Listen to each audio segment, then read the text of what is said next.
Okay, well, what I can do, Mrs. Griego, is I can have our supervisor give you a call. Yes, And she's in training right now, and what I can do is give her the message and then have her give you a call back. If he could do that, that would be great. I don't understand by what you meant by what would leak. Well, we can't take any chances. I mean, with there being any anything on the clothing, it would be, for your protection, and for anybody that would come in contact, with the clothing. Okay, what is your supervisor's name? Deborah Rushbrook. And you said she would be getting back with me on that? Yes, ma'am. As soon as possible? Yes. Okay, thank you very much. You're welcome. That was it. Well, this was during the investigation. I don't think the clothes was ever investigated because the CID agent that spoke to us after that occurred told us that he had the clothing, and we told him no, he didn't have it. We had received it and it was washed. And then at a later meeting, the last meeting we had, the CID agent claimed that Patricia Montaño had not told us that she would not wash it. And if you can see for yourself, or hear on the audio, it was a lie. So that's another thing that's kind of been a burden on us, that we couldn't have the clothing to check it for forensics and have a check that we're aware of, Yes. But when were you notified that your son was dead? We were notified on the 13th around 7:30. Well, we started hearing rumors of it. We got the call from one of our boys, and our son Jerry asked if Benjamin was okay. So it just started about 7:30, and we later found out that it had trickled down from a Walmart employee.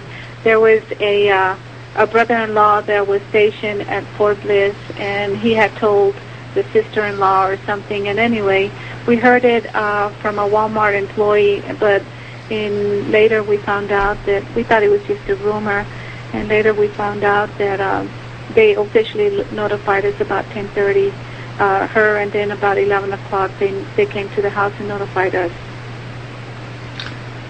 Who precisely? Who came to the house to notify you? Military, the National Guard there in Clovis came to the house to let us know. The boys, everybody was frantically trying to get a hold of the New Mexico Army Guard in White Sands Missile Range, and then they were checking with Santa Fe to see what was going on, and they could never get a hold of anyone. So we didn't get any kind of notification until probably 11:30. Okay. 11:30 p.m. or a.m.? A.m.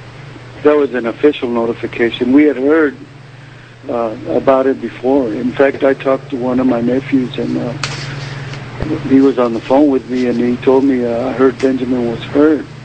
And this was about 8 o'clock, I guess, in the morning, And I said, what do you mean he was hurt? And I felt like he was hiding something, so I told him, to quit bullshitting with me and let me know what was going on. And he said that he had heard that Benjamin had hung himself. And did he believe it? No. In fact, we were getting ready for a trip to Albuquerque, and we were packing, and I told my wife, it could be a rumor, let's just settle down, make some calls, and she wanted to head out to White Sands right away, and we should have, because we could have seen more than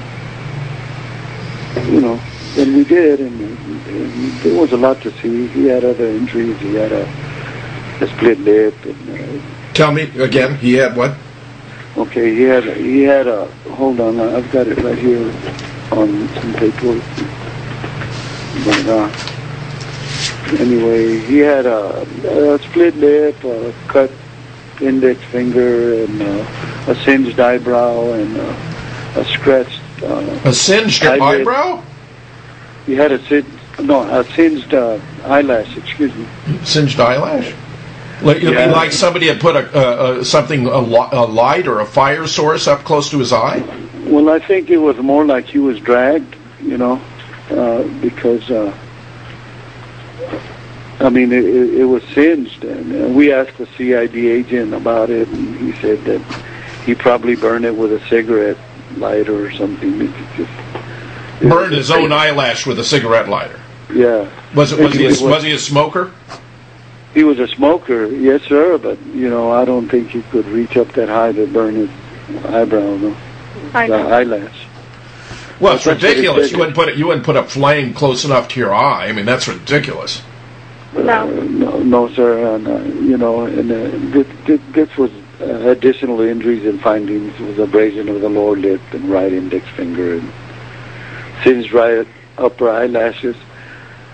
But, the thing was that there's one of them that wasn't there, and that was the scratch over his eyelid, And I saw that on the pictures that we got from the medical investigator. And, you were looking at photographs, or were you actually looking at the body? Well, we were looking at photographs of the body as it lay, and then on the autopsy table and stuff, and we saw some. Did you ever see the body yourself? We saw the body, but it was it had a lot of makeup. It was done up. It had been prepared for burial. Yeah, we never got to see him without any clothing or anything like that. Did you see other bruises on the body? Well, he had told me that he had had a confrontation with one of the men that week, and he had a black eye. So that was about maybe Wednesday, and when we saw him, I had known that he had had problems there, and I told him, you guys need to keep it in the classroom.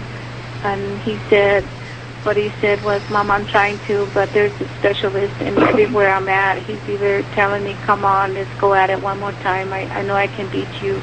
And he was constantly on him, and he says even at chow line, he says, I'll be waiting to get, my dinner or something, and he'd come behind me, and he grabbed me, and he says, let's go at it now.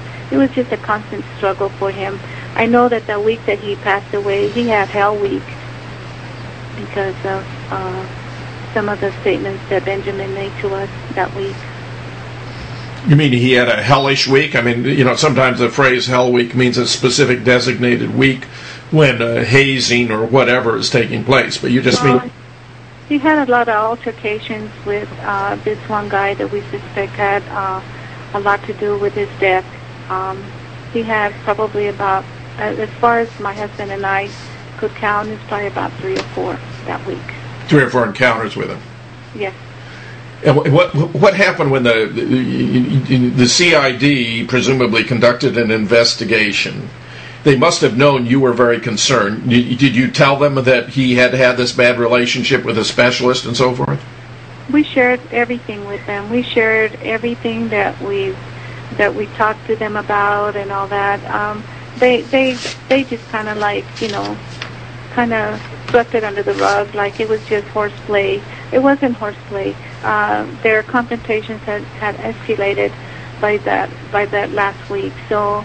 I know it wasn't horseplay by that time, and then they tried to make it seem like they were good friends, and they were not friends. Then told us over and over again that they were not his friends. So, there's where we have a real hard time with that. Do you know what the captain had to say about all this? Oh, the captain, when they asked her on the statement, FIOA statement, about the DVD, she said that she didn't know that we would react the way we did with it when we saw it.